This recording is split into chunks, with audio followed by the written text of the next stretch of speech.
Hello friends, welcome back to our channel. శరన్నవరాత్రుల గురించి తెలుసు. శ్రీ వారాహి నవరాత్రులు ఏంటి? వారాహి అమ్మవారిని అందరూ పూజించవచ్చా?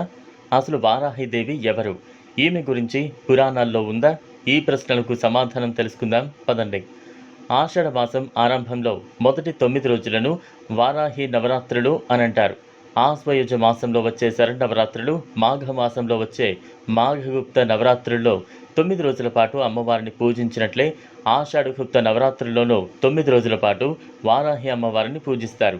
అయితే ఈ నవరాత్రులు అందరూ చేయొచ్చా? వారాహి అమ్మవారి గురించి పురాణాల్లో ఏముంది?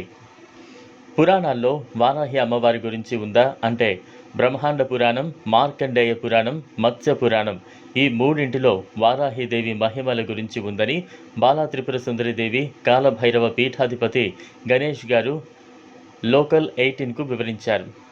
బ్రహ్మాండ పురాణంలో ఉన్న లలితోపాఖ్యానం ప్రకారం అమ్మవారు భండాసురుడు అనే రాక్షసుని సంహరించేందుకు ఆవిర్భవించింది. అమ్మలందరికీ మూలపుటమ్మ లలితాదేవి. దేవతలంతా ఆమెకు సహకరిస్తామంటే వద్దని వారించిన అమ్మవారు తన లోపల నుంచే సృష్టి ప్రారంభించింది. అలా లలితాదేవి హృదయంలోంచి బాలా త్రిపుర సుందరి, బుద్ధి శక్తిలోంచి శ్యామలాదేవి, అహం అనే ప్రజ్ఞ నుంచి వారాహి అమ్మవారు ఉద్భవించారు. లలితాదేవికి వారాహిదేవి సైన్యాధ్యక్షురాలుగా నియమించగా అప్పుడు ఆమె విషంగుడు అనే రాక్షసుడిని సంహరించింది. మార్కండేయ పురాణం ప్రకారం దేవి మహత్యంలో వరాహస్వామి నుంచి బయటకు వచ్చిన శక్తి వరాహి శక్తి అంటారు. అంధకాసురుణ్ణి సంహరించేందుకు పరమేశ్వరుడు వెళుతున్నప్పుడు కొన్ని శక్తులు ఆయనకు సహాయం చేశాయి. వాటిలో ఒకటి వారాహి అమ్మవారు. ఇలా పురాణాల్లో వారాహి అమ్మవారి గురించి చాలా గ్రంథాల్లో ఉంది. శ్రీకాకుళం పట్టణంలో బాలా త్రిపుర సుందరిదేవి కాలభైరవ ఆలయంలో వారాహి నవరాత్రులు, కుంకుమార్చనలు, ప్రతిరోజు హోమం వంటివి ఇక్కడ చేస్తారు. వారాహి అమ్మవారు ఆర్తులకు శుభాన్నిస్తుంది.